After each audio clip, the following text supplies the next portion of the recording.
Welcome back to The Railway Children by E. Nesbit. Today is the last chapter, chapter 14, and it is called The End. Life at Three Chimneys was never quite the same again after the old gentleman came to see his grandson. Although they now knew his name, the children never spoke of him by it, at any rate when they were by themselves. To them, he was always the old gentleman, and I think he had better be the old gentleman to us too. It wouldn't make him seem any more real to you, would it, if I were to tell you that his name was Snooks or Jenkins, which it wasn't.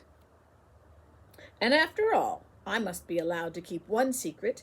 It's the only one. I have told you everything else, except what I'm going to tell you in this chapter, which is the last.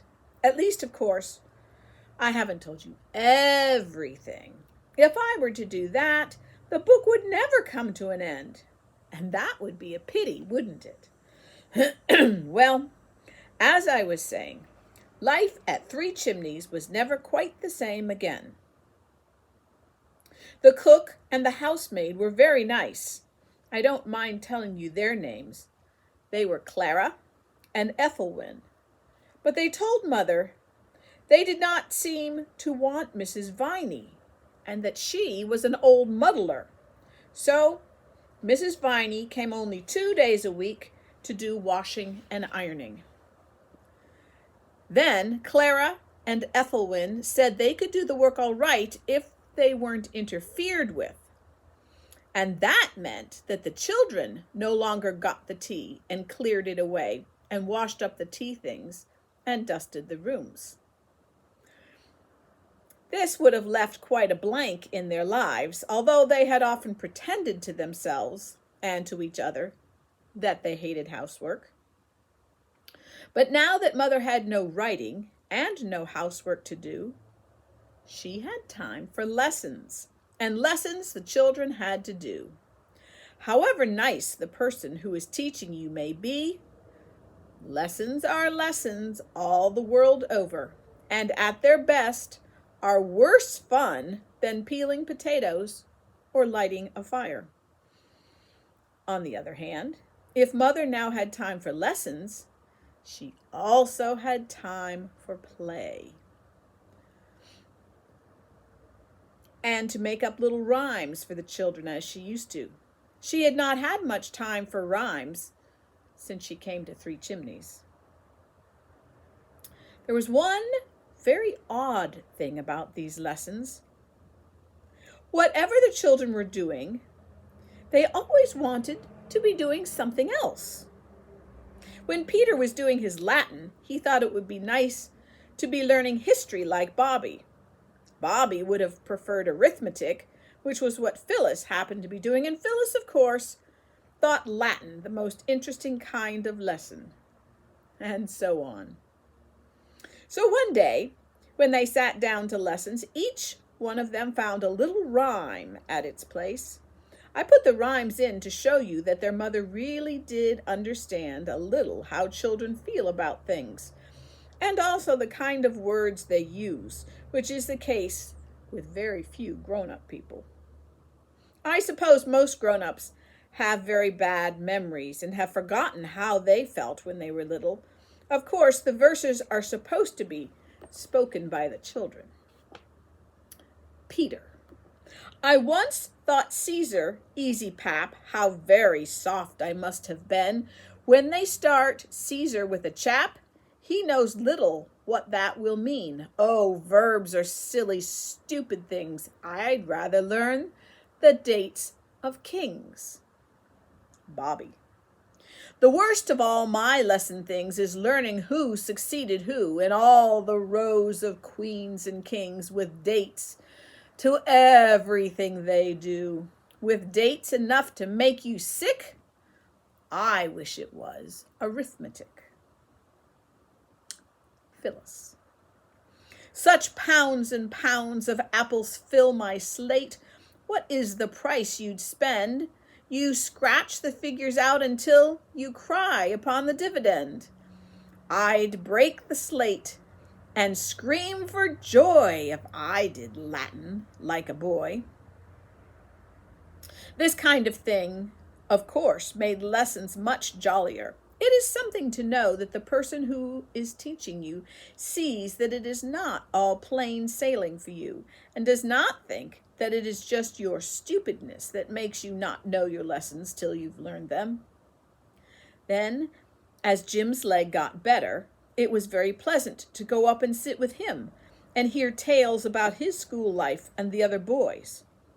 There was one boy named Parr, of whom Jim seemed to have formed the lowest possible opinion, and another boy named Wigsby Minor, for whose views Jim had great respect.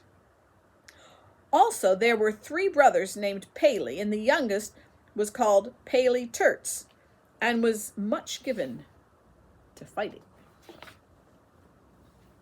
Peter drank in all this with deep joy, and Mother seemed to have listened with some interest, for one day she gave Jim a sheet of paper on which she had written a rhyme about Parr bringing in Paisley and Wigsby by name in a most wonderful way, as well as all the reasons Jim had for not liking Parr, and Wigsby's wise opinion on the matter. Jim was immensely pleased. He had never had a rhyme written expressly for him before. He read it till he knew it by heart, and then he sent it to Wigsby, who liked it almost as much as Jim did. Perhaps you may like it too. The New Boy. His name is Parr. He says that he is given bread and milk for tea. He says his father killed a bear. He says his mother cuts his hair. He wears galoshes when it's wet. I've heard his people call him Pet. He has no proper sense of shame. He told the chaps his Christian name. He cannot wicket keep at all. He's frightened of a cricket ball. He reads indoors for hours and hours. He knows the names of beastly flowers. He says his French just like Mouzou, a beastly stuck-up thing to do. He won't keep cave, shirks his turn, and says he came to school to learn. He won't play football, says it hurts. He wouldn't fight with Paley Terts. He couldn't whistle if he tried, and when we laughed at him, he cried. Now, Wigsby Minor says that Parr is only like all new boys are.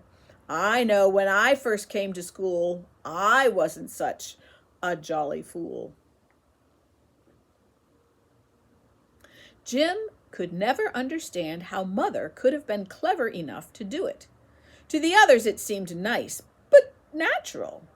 You see, they had always been used to having a mother who could write verses just like the way people talk, even to the shocking expression at the end of the rhyme, which was Jim's very own.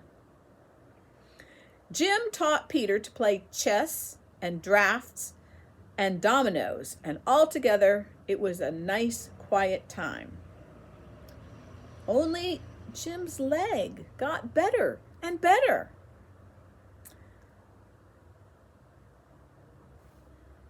And a general feeling began to spring up among Bobby, Peter, and Phyllis that something ought to be done to amuse him. Not just games, but something really handsome. But it was extraordinarily difficult to think of anything.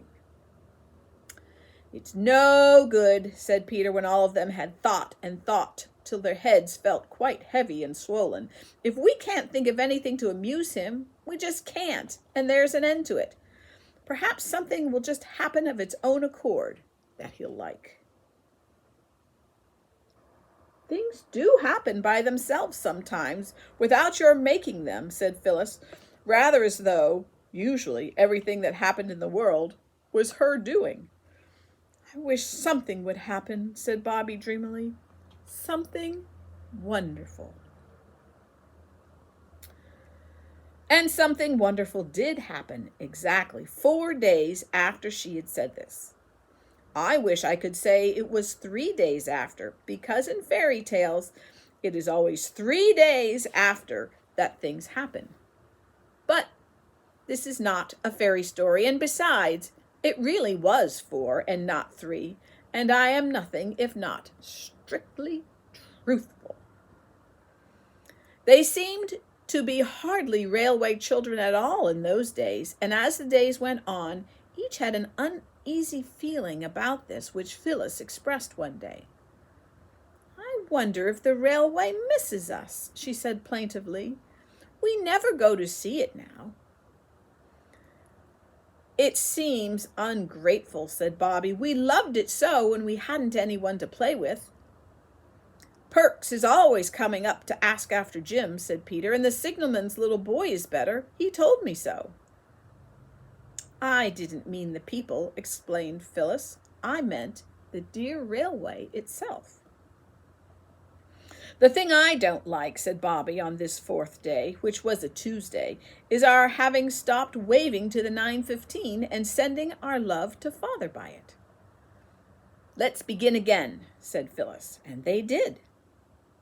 Somehow the change of everything that was made by having servants in the house and Mother not doing any writing made the time seem extremely long since that strange morning at the beginning of things, when they had got up so early and burnt the bottom out of the kettle and had apple pie for breakfast and first seen the railway. It was September now, and the turf on the slope to the railway was dry and crisp. Little long grass spikes stood up like bits of gold wire.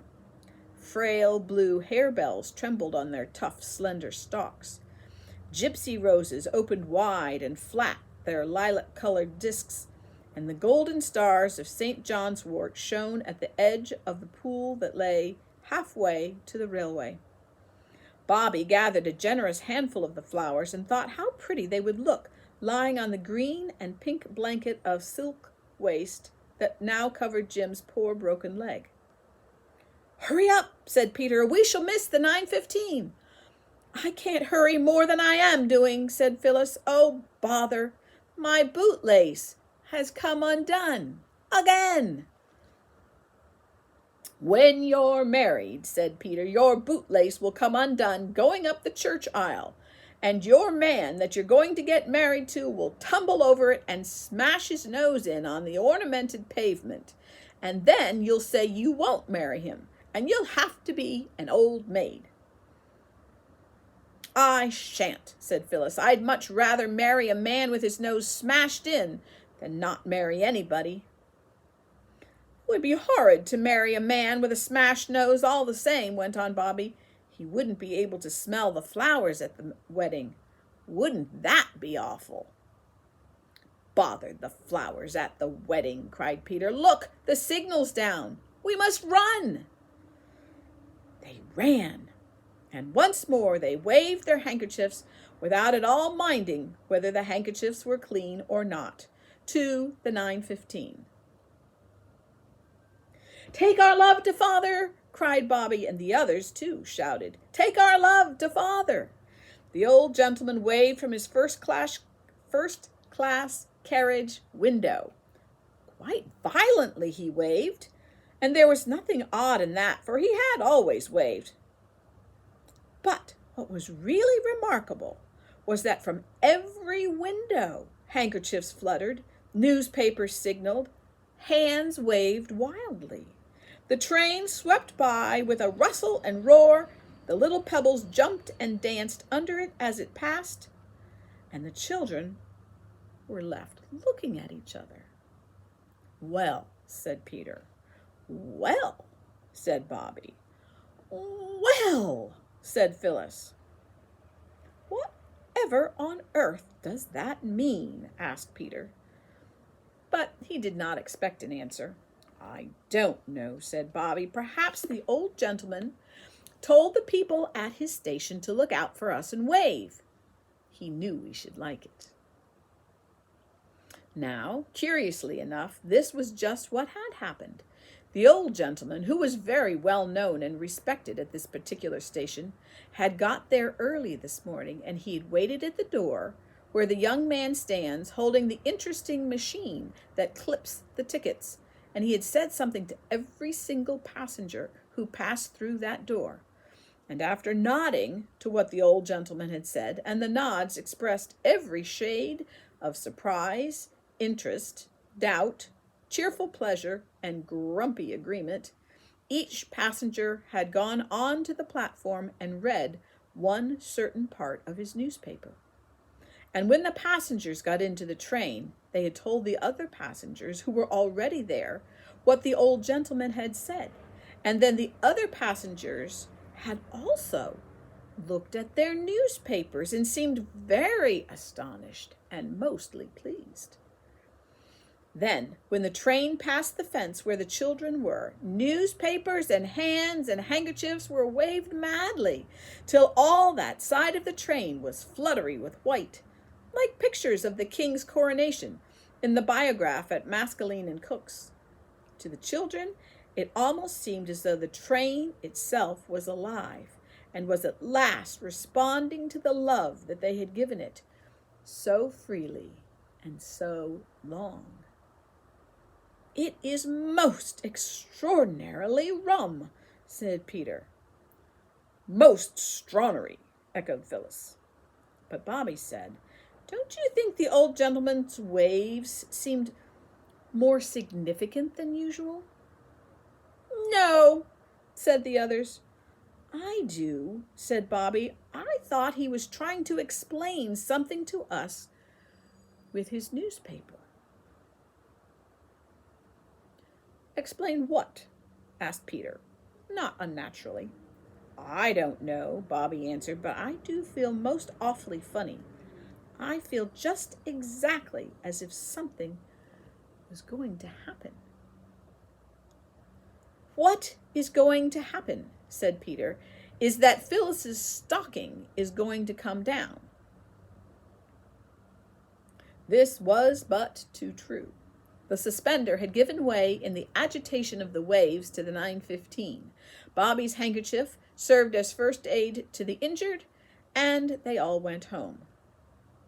Lessons were more than usually difficult to Bobby that day. Indeed, she disgraced herself so deeply over quite a simple sum about the division of 48 pounds of meat and 36 pounds of bread among 144 hungry children that Mother looked at her anxiously. "Don't you feel quite well, dear?" she asked.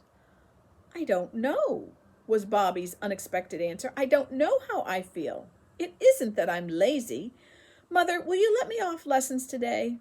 I feel as if I wanted to be quite alone by myself." "Yes, of course I'll let you off," said Mother, "but—" Bobby dropped her slate. It cracked just across the little green mark that is so useful for drawing patterns round, and it was never the same slate again. Without waiting to pick it up, she bolted. Mother caught her in the hall, feeling blindly among the waterproofs and umbrellas for her garden hat. "What is it, my sweetheart?" said Mother. "You don't feel ill, do you?" "I don't know," Bobby answered, a little breathlessly, "but I want to be by myself and see if my head really is all silly and my inside all squirmy twisty." "Hadn't you better lie down?" Mother said, stroking her hair back from her forehead. "I'd be more alive in the garden, I think," said Bobby. But she couldn't stay in the garden. The hollyhocks and the asters and the late roses all seemed to be waiting for something to happen. It was one of those still, shiny autumn days when everything does seem to be waiting. Bobby could not wait. "I'll go down to the station," she said, "and talk to Perks and ask about the signalman's little boy." So she went down. On the way, she passed the old lady from the post office, who gave her a kiss and a hug, but, rather to Bobby's surprise, no words, except, "God bless you, love," and, after a pause, "Run along, do." The draper's boy, who had sometimes been a little less than civil and a little more than contemptuous, now touched his cap and muttered the remarkable words, "Morning, miss, I'm sure." The blacksmith, coming along with an open newspaper in his hand, was even more strange in his manner. He grinned broadly, though, as a rule, he was a man not given to smiles, and waved the newspaper long before he came up to her. And as he passed her, he said, in answer to her good morning, "Good morning to you, missy, and many of them. I wish you joy, that I do." "Oh," said Bobby to herself, and her heart quickened its beats. "Something is going to happen. I know it is. Everyone is so odd, like people are in dreams." The station master wrung her hand warmly. In fact, he worked it up and down like a pump handle. But he gave her no reason for this unusually enthusiastic greeting. He only said, "The 11:54's a bit late, miss. The extra luggage this holiday time," and went away very quickly into that inner temple of his, into which even Bobby dared not follow him. Perks was not to be seen, and Bobby shared the solitude of the platform with the station cat. This tortoise-shell lady, usually of a retiring disposition, came today to rub herself against the brown stockings of Bobby, with arched back, waving tail, and reverberating purrs. "Dear me," said Bobby, stooping to stroke her, "how very kind everybody is today. Even you, pussy." Perks did not appear until the 11:54 was signaled, and then he, like everybody else that morning, had a newspaper in his hand. "Hullo," he said, "here you are. Well, if this is the train, it'll be smart work. Well, God bless you, my dear. I see it in the paper, and I don't think I was ever so glad of anything in all my born days." He looked at Bobby a moment, then said, "One I must have, miss, and no offense, I know, on a day like this 'ere." And with that he kissed her, first on one cheek and then on the other. "You ain't offended, are you?" he asked anxiously. "I ain't took too great a liberty on a day like this, you know." No, said Bobby. "Of course it's not a liberty, dear Mr. Perks. We love you quite as much as if you were an uncle of ours, but on a day like what?" "Like this 'ere," said Perks.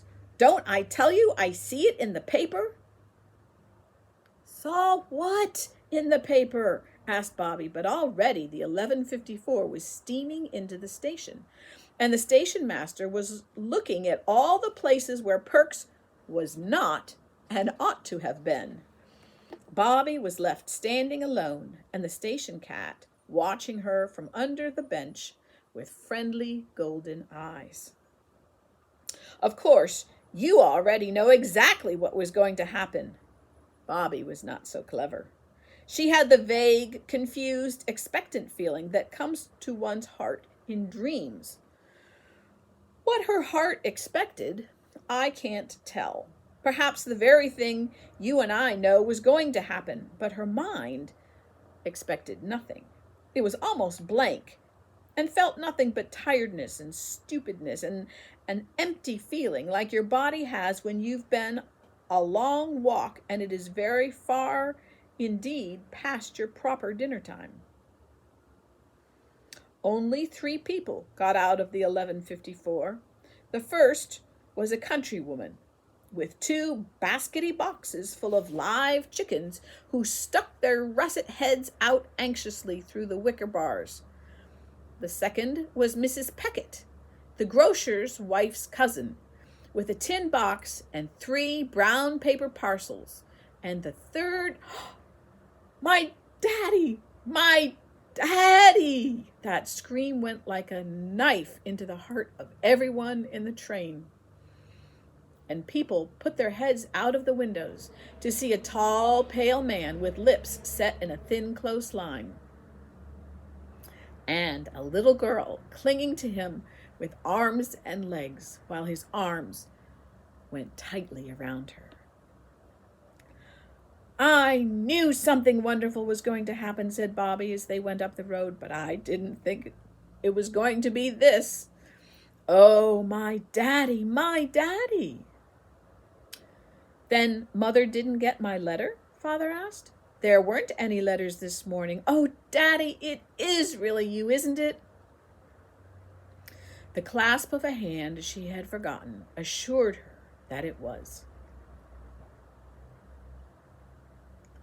You must go in by yourself, Bobby, and tell Mother quietly that it's all right. They've caught the man who did it. Everyone knows now that it wasn't your daddy. I always knew it wasn't, said Bobby. Me and Mother and our old gentleman. Yes, he said, it's all his doing. Mother wrote and told me you had found out, and she told me what you'd been to her, my own little girl. They stopped a minute then. And now I see them crossing the field. Bobby goes into the house, trying to keep her eyes from speaking before her lips have found the right words to tell Mother quite quietly that the sorrow and the struggle and the parting are over and done, and that Father has come home.